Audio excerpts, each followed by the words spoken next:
Diye.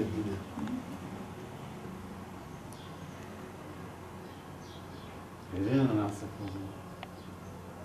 Zati erkek ya. Dedem Osman Taner 105 hatta 105'ten de fazla bazı babamın hesabına göre kendisi 4 yıl askerlik yapmış. 100'e yakın torunu var. 13 tane çocuğu var.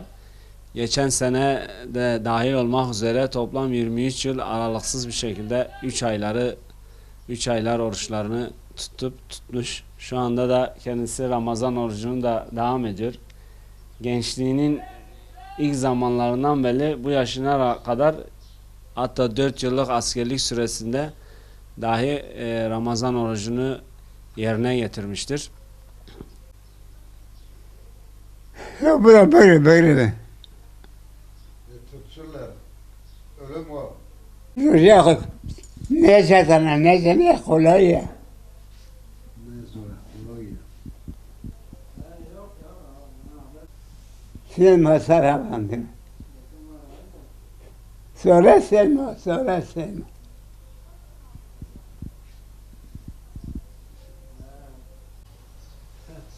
Yok. Sen ne zaman gideceksin? Kurkuru huldu. İşte şöyle böyle oldu. Geldi geçti. Bir şey anlamadı.